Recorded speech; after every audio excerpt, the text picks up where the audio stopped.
Welcome to the Pretty Powerful Podcast, where powerful women are interviewed every week to share real inspiring stories and incredible insight to help women or anyone break the barriers, be a part of innovation, shatter the glass ceiling, and dominate to the top of their sport, industry, or life's mission.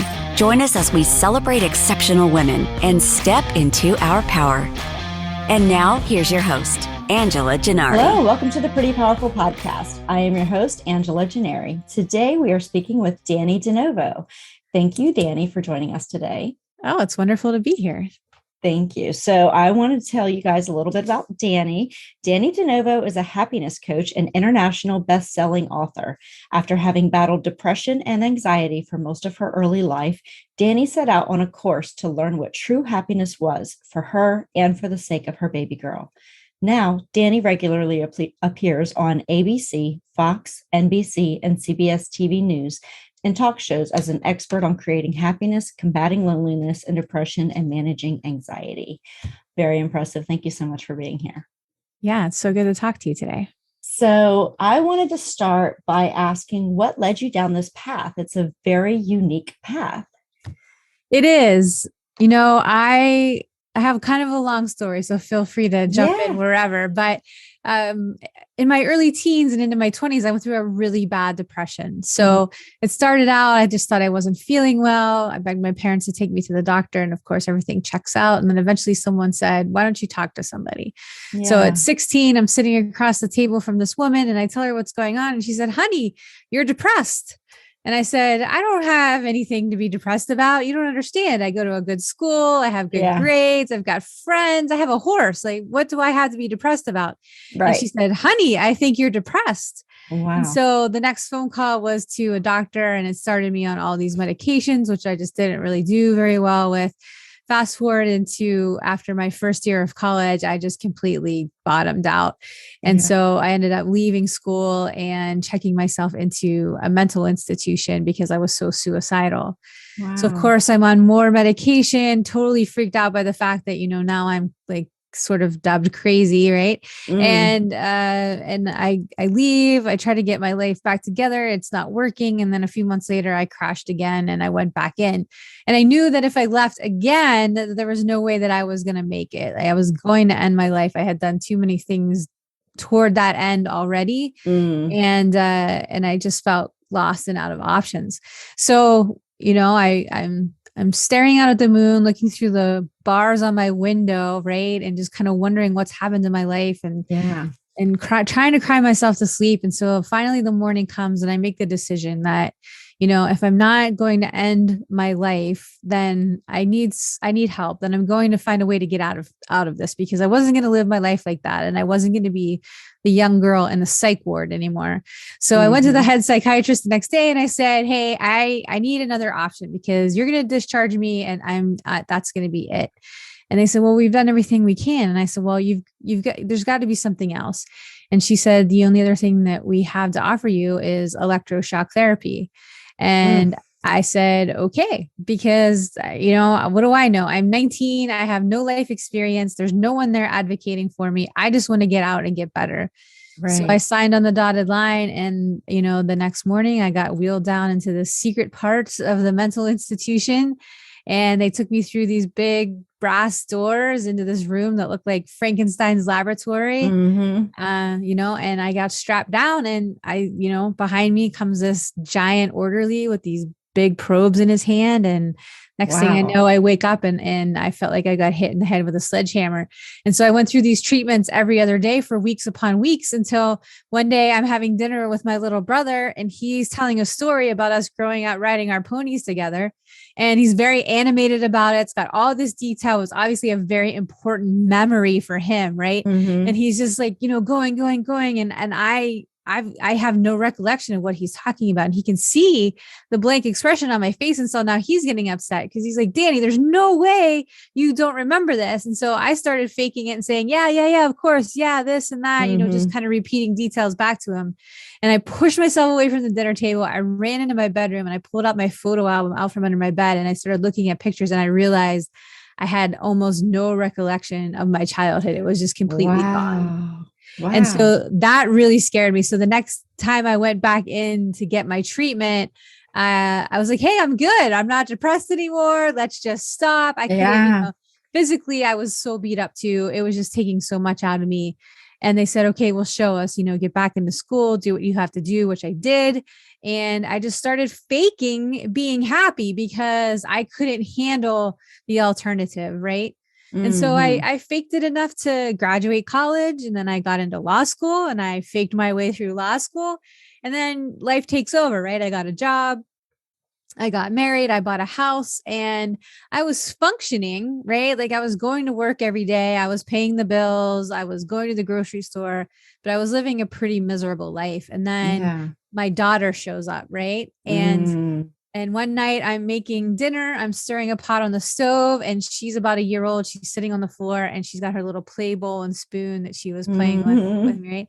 And she picks it up and she looks up at me with her big brown eyes and she starts mimicking what I was doing. Now, this was my first and only kid. I'd never seen anything like this. I thought it was so great, right? Like a little human being. And I said, oh yeah, just like mommy. And then I almost fainted on top of her. I just had this crushing wave of nausea hit me because I realized she was copying me. She was doing everything just like mommy. And I was teaching her how to live a very lonely, depressed, and unfulfilled life. And so right then and there, I made the decision that was it. I was going to learn how to be happy for the sake of my daughter. I didn't think I could be happy. I just didn't think I was wired that way, but I was not going to let her be like mommy, right? And go through what I had gone through. So I thought I could learn this stuff to teach her. And of course, once you start learning it and really engrossing yourself in it, I mean, I was studying all over the world, gurus, philosophers, anything you could think of. Once you start implementing it, obviously it changed my life very, very rapidly. And I realized I could teach her. And then I started teaching some people around me. And then I was like, oh, this stuff is so good. There's so many people out there suffering without any reason. Why can't I teach everyone else? And so that's how I made the switch to being the happiness coach. Wow, that's amazing. You went from being depressed your entire life to the happiness coach, and just through resisting this idea that you were just going to be depressed for the rest of your life. And I love that. I think that's an incredible journey. And I give you a lot of credit for knowing what it was going to take to pull yourself out of that and refusing to believe that this was your destiny. Right. Well, I don't know if I necessarily believe that at the beginning, but I definitely, when you don't know any better, when the people around you are kind of living the same sort of life, obviously not to the extent that I was, right? You just kind of don't expect, you just think there's people out there who are born like this. That's just how they are. Right. And this is just how I am. And so much of the journey was really about changing that belief about, believing who I was and who I could be and what that meant and how I didn't have to size myself up against the norm and everything else. So it's a brave journey only because it really makes you step outside of yourself and allow yourself to see yourself differently. Wow, that's amazing. Well, good for you. Well, and one thing, we talk a lot about work and business and everything else on this podcast and, women in their careers, but there's nothing that's more jarring when you're in your career than something going on internally. When you are not internally in a good place, it's really hard to make other things happen. And so I think this ties in so well with what we're trying to do with Pretty Powerful Podcast, in that, if you are not internally operating in a good, if you don't feel good about what you're doing, it's really hard to put one foot in front of the other and make stuff happen in your outside life. Right. And if you're not feeling good about yourself and just generally your self-image, right, that plays into everything that you're doing. So how you view yourself, what you believe about yourself is how you view your life. Absolutely. So if you're on autopilot and you're just kind of, like the ball in the pinball machine, then there's really not a whole lot that's going to happen as far as the direction that you want it to go in. Right. Absolutely. So, as entrepreneurs, we usually, I always say it's a very lonely place to be as an entrepreneur. And you might also find that to be when you're writing books, because there's not a whole lot of outside feedback that necessarily works. It's an internal process, right? Developing an idea, creating a business, writing a book. And so it can become very lonely. So, tell me a little bit. You talk about the consequences of loneliness. So tell me about what that means. Well, I think loneliness stems from this idea of believing that happiness comes from an external source from you. And once you pull that back in and you realize that, it's all about you, it's coming from you, it's directed from you, then you can sort of change that mindset again, right? And I really tie my feelings of loneliness prior to everything to having a lack of spirituality. Because once you feel connected to everything, right? To source, God, whatever you want to call it, then that loneliness goes away. When you realize you're part of this, whole, and that you're an important part of it, then even if you're alone, you aren't lonely. And so, can these journeys be a little bit isolating at times? Absolutely. Because as you grow, that energy is going to shift and people are going to leave before the new people come in. And a lot of this is self-directed. So sometimes you just need that time to pull back from the world and have your own little space. But I don't feel lonely anymore. There are times very much when I am alone, but I know that there's so much good coming from me. And then anytime that, I want to reach out and to have some greater connection with human beings in whatever sense, then I find that the universe provides that for me. So again, it's really just sort of a mindset. If you're going to sit here and feel sorry for yourself and say, I'm lonely because there's no one around and there's nothing here, well, then the universe says, okay, that's what we're going to give you. Right. But when you're like, when I'm connected and I want to share and that spirit of giving and generosity is there, then it's going to be reciprocated. Right. Absolutely. It's great. That's great advice. So, you're talking to all these major TV networks and, you're talking about happiness and what do you tell people who are going through tough times in life? What advice do you give when you're talking about happiness, to a mass audience? Because you really are, you really have to touch those people where they are in that moment. What do you tell people when they're going through these tough times? Yeah, I guess it really depends on how tough, right? Because I've been across the entire spectrum of it. And, I go on there and I talk about the 5-minute smile a lot, right? So when you're having a bad day, you put 5 minutes on your phone and you force yourself to smile. And it feels like you're faking it and it feels disingenuous, but you have to keep doing it until you kind of get over that hump. And because that will start the cascade of neurotransmitters. And then if you look in the mirror and you see it, that accelerates the process. And of course, if you're out and about and you're smiling and people are mirroring that back to you, again, it accelerates the process even further. But there were times when I was so bad and I realized there are people out there that, telling someone to smile is just like, okay, whatever, right? That's just not even going to happen. That's how bad it is. And so what I did when I was really trying to pull myself out of that dark hole is I made a promise to myself that no matter what, every day I was going to go outside.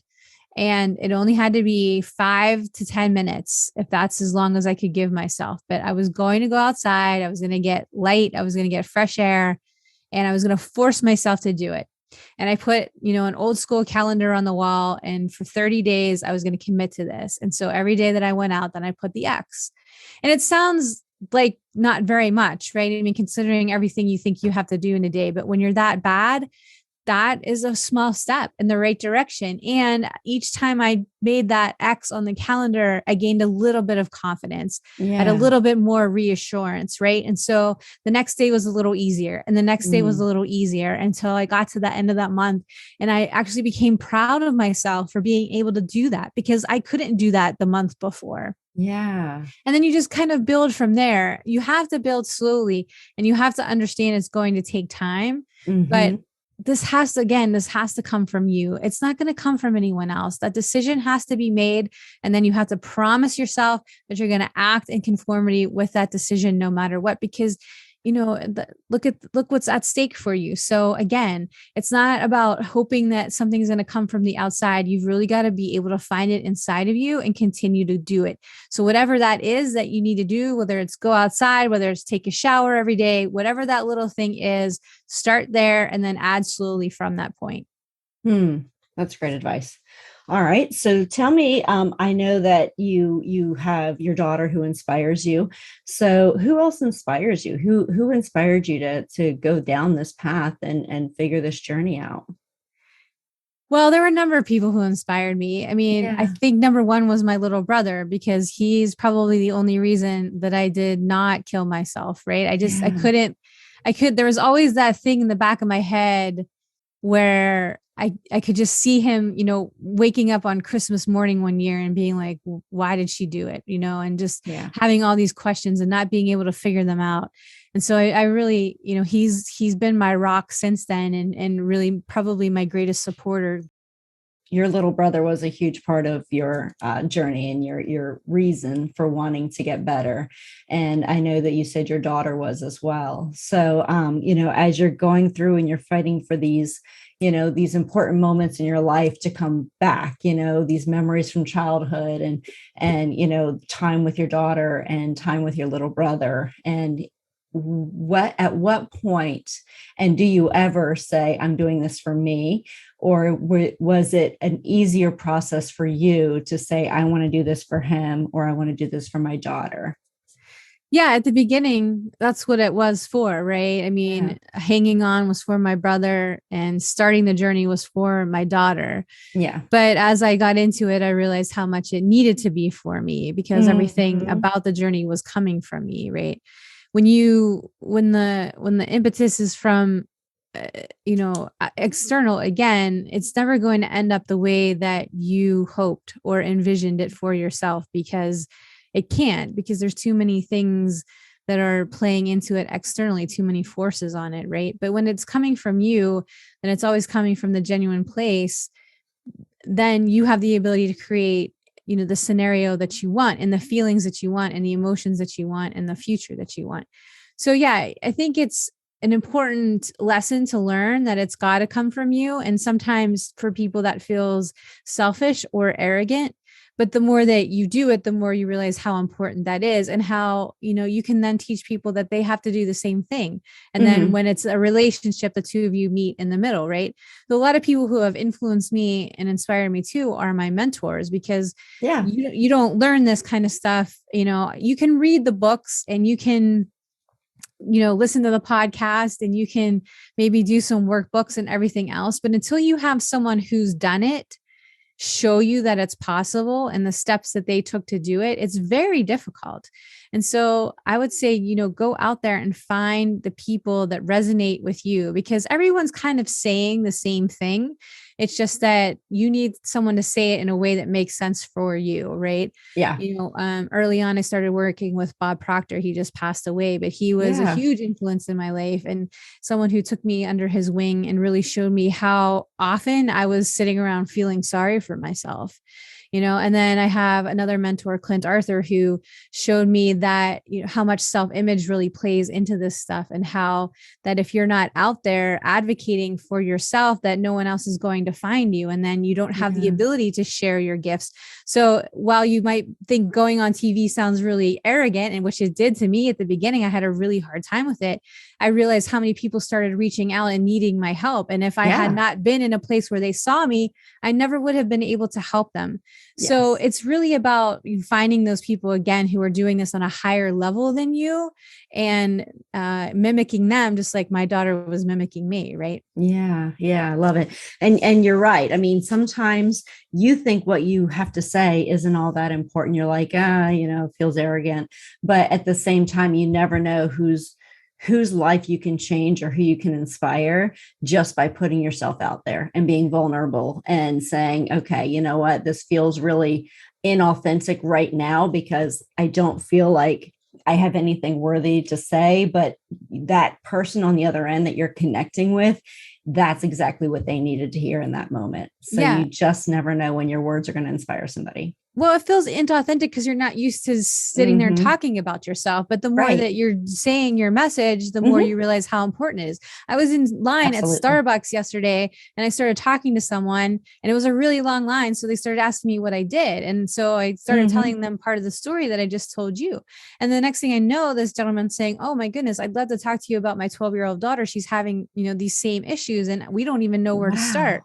Right. So if you didn't have the confidence to do that, this person might not have ever opened up and ever asked for help for his daughter who could have gone through the same thing that I went through. Right. Again, it's just needless suffering because we feel like we're not worthy of saying what we need to say. Absolutely. Wow. I love it.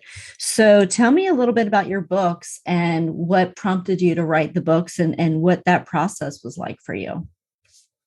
Well, my first book was about my journey, about taking all of these ideas that I found when I was trying to search for happiness for my daughter, and then how I sort of implemented and put them all together. So just kind of a little, how to of taking what resonates for you and using it, because not everything that you study is going to work for you. And that was certainly the case with me. Right.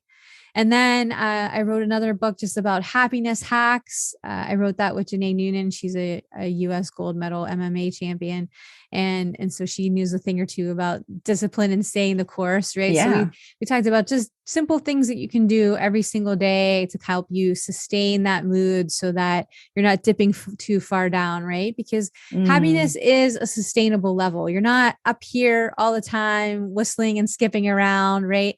Those highs come in, you have to sort of level those out too. So it's about anytime this happens, we can get back to baseline pretty quickly.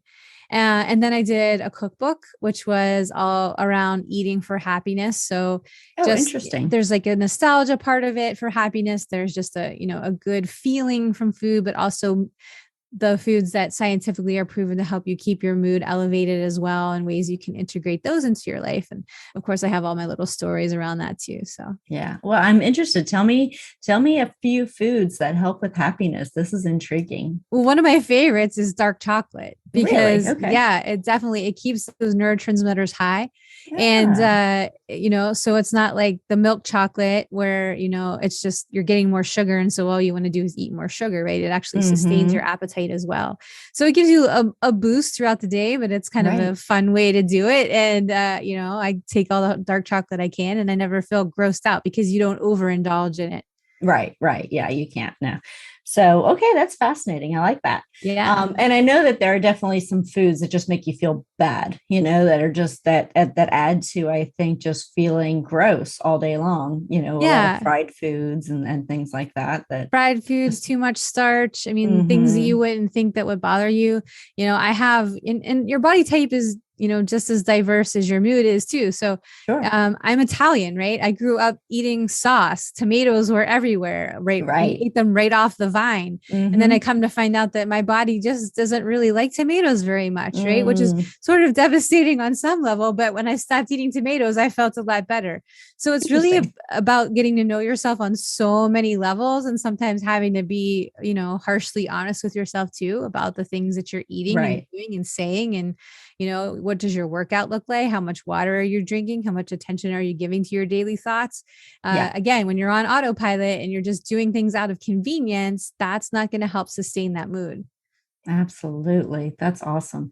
All right. So tell me, as women, this is one of the questions that I always ask. As women, we often give our power away. So whether that power is given away to our spouse, our kids, our coworkers, tell me about a time that you gave your power away as a woman, and tell me about a time that you stepped into your power and what felt different in those moments. Yeah, I gave away my power for most of my life, right? Which is one of the reasons why I was so depressed. I mean, I was completely out of alignment with my heart and what it desired. Yeah. And I had a really difficult time in relationships because I was always sort of seeking that love that I felt like I never really got. Again, everything was about external. I believe my worth lied outside of myself. And when I got that validation back, suddenly I was worthy. But as soon as it wasn't there anymore, I tanked. And that was definitely the case, throughout most of my relationships and my marriage. And then finally, when I got the strength with my daughter to step into this and start studying this stuff, I was ridiculed by a lot of people, including my spouse, who just did not want me to go along for this journey, but it was just too important to me not to do it. And so, we ended up getting divorced, but I guess the point is that, that's how true to yourself that you have to be. You have to be willing to make those big sacrifices when it comes to, your heart alignment and your path in life. Wow, that's awesome. Yeah. And I 100% agree with you that it has to come from within, and it's a different feeling. It just is a different feeling when you start putting yourself first and you start putting yourself as a priority and saying, what I'm going through matters. So that's good. So tell me, what advice would you give to your 18-year-old self? And I'm sure you've got a ton, because you're a very different place, right? You're in such a different place than you were when you were 18. So tell me what you would tell your 18-year-old self. Well, looking back, I realized that there were things that were inherently mine from the beginning that I sort of let go of, right? You're talking about stepping out of your power. I left these on the table, and where self-image, I believe, is something that fluctuates throughout your life because your beliefs about yourself change. I believe there are parts of you that from the beginning are yours, and no one can ever take them away from you. Yeah. And one is, for me, is resilience, right? I'm a lot stronger, more resilient than I ever gave myself credit for. Absolutely. But another was resourcefulness, right? And then the last I would say is persistence. So my advice to myself would be, just because you don't have it figured out right now doesn't mean that you're not going to figure it out. Honestly, it's just keep going. Just keep going, because sooner or later, something's going to reveal itself. Something's going to come about. I didn't have very much patience when it came to that kind of thing. I wanted it to just get fixed now. Yeah. But learning that patience through the process was a huge thing for me as well. The answers come when they come. Yeah. In the meantime, you've got to learn how to live your life in the moment. And then when the answers reveal themselves, you take them and you implement them. But in the meantime, you don't sit around just waiting for the answer to show up. You go outside and you see the sunshine, right? I'm going to go watch the fireworks in a couple of days. I'm going to have some iced tea, and I'm going to go work out and enjoy that. I'm going to do all the things that I love to do in the meantime and enjoy my life. And then when things show up that I can utilize and implement and learn from, I'm going to do that. And then I'm going to go back to being in the moment. Yeah. It's a different kind of mindset than I think that we're taught growing up, right? Everything is a means to an end. Whereas happiness is more about, I'm here. And then when stuff comes up, oh, cool. I'm going to do that now. And then I'm going to go back to what I was doing, and I'm going to just enjoy every part of it. Yeah. Being in the moment. Yeah. Yeah, that's hard. It's so hard to do sometimes, though, isn't it? Because you're always looking at what's coming up and what am I forgetting? And, even something as simple as, making plans, you're so caught up in the pre-planning and then I want everything to go well that you forget to just enjoy the moment of where you're at. Well, that's why your happiness is hiding from you, because you're living in another time. You're living, you're either in the past and you're worried about what has happened and how that's playing out now, or you're in the future and you're worried about a time that hasn't happened, that doesn't exist anywhere except in your mind, including the past, right? Now is all that you really have. So when you're putting your happiness in one of those two places, then it's susceptible to all these distractions and opinions and outside influences, instead of realizing that it's here and now inside of you. And you have to make plans. You have to, keep your calendar and, make your 6-month appointments and, make sure that you've got your 4-week hair appointment scheduled and all of that great stuff, but do it and then let it go. Put it on your calendar and then walk away from it and get back to where you are right now. Yeah, absolutely. Good. That's awesome advice. So tell me, how can somebody find that? What would you suggest to somebody who is saying, I think I'm happy, but I'm struggling with a little bit. And, give me 3 tips. What can I do? Give me 3 things that I can do every day to increase my happiness level.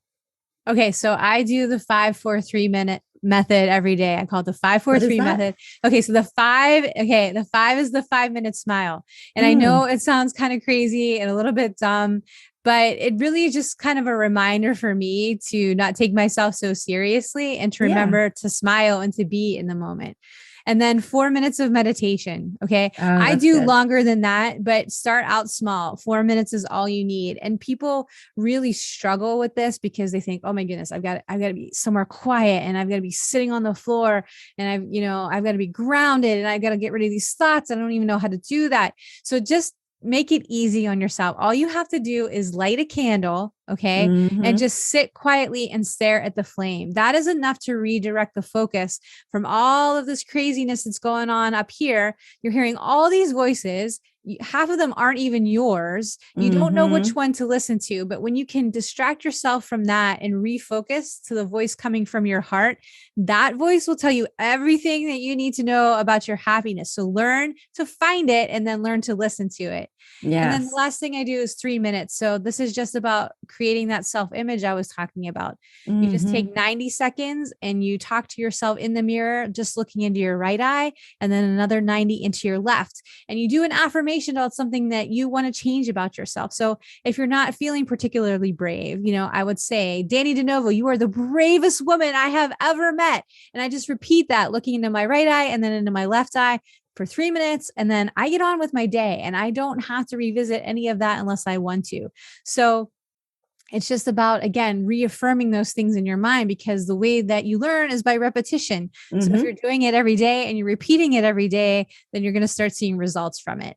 I love that so much. I've been meditating every morning now before I get out of bed. I'll do like a 3 or 4 minute meditation just with like gratitude affirmations. And it's life-changing. It really is. Starting your day that way, where you're reminded of what you're grateful for. You're reminded of how powerful you are. You're reminded of how blessed you are. And then getting on with your day, it just puts you in a totally different mindset.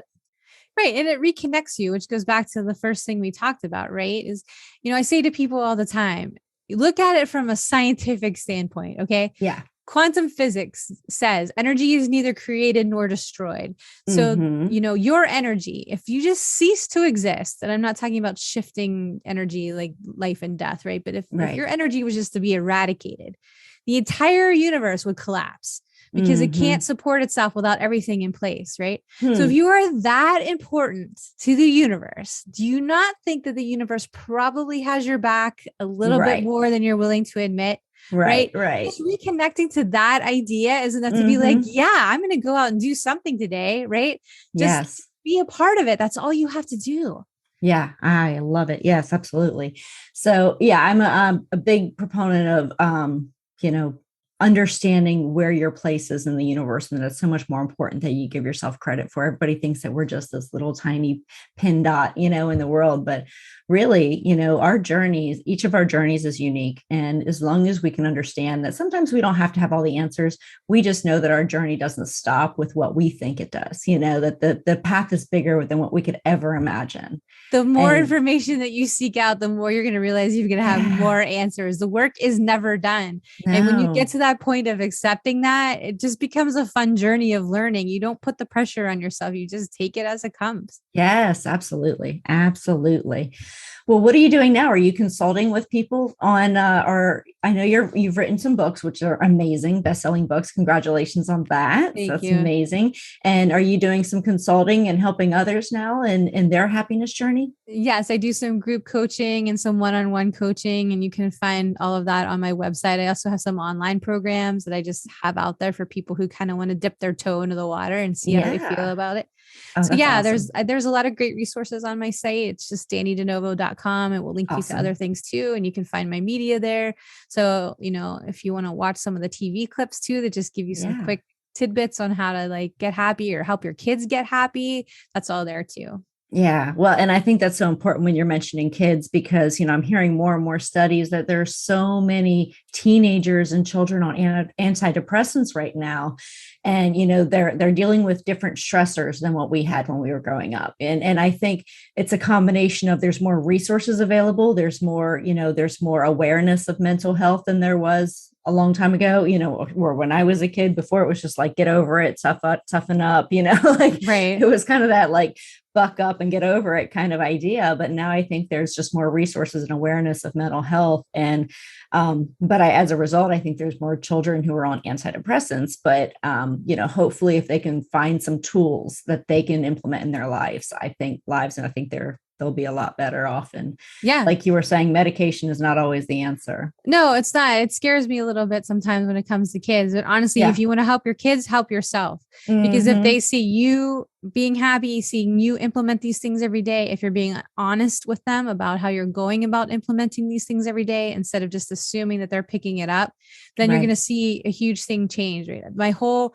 basis for kids is the mirror child thing. If you have an anxious kid, it's because you're anxious, maybe not in the same way, but somehow you're displaying that activity. If your kid's not happy, it's because you probably lost part of you somewhere in that happiness journey. So it really becomes, looking in the mirror and seeing what you can alter and what you can change, and allowing your kids to see that journey, fail in front of them. Let them see you try, let them see you re-engage with passion. That's how we learn this stuff, by, like I was saying, find that mentor. You can be that happiness mentor for your child. Yes, absolutely. Well, thank you so much. One last question that I have for you. What do you wish more people knew? That the power really does lie within yourself. Yes. That it's not easy, but it is simple. So if you allow yourself to go through some of the, discomfort of it all, and accept yourself for who you are in this moment, allow yourself to grow on your own timeline, no one else's. There is so much magic behind that. You don't need to suffer needlessly. There's so much help out there. Don't be afraid to go out and find it, and stop caring what other people think. This is about you and nobody else. Yes, I love it. Thank you so much. I love it. Very inspirational. You have so much great insight, and I have loved talking to you today. So thank you, Dannie DeNovo, for all of your time today and for all of your gifts in inspiring our audience. I really appreciate it. Oh, I appreciate you. Have a great day. Thank you. So be sure to join us next time on the Pretty Powerful Podcast. And please like, subscribe, turn on notifications so that you don't miss our next show. Thanks for listening. See you next time.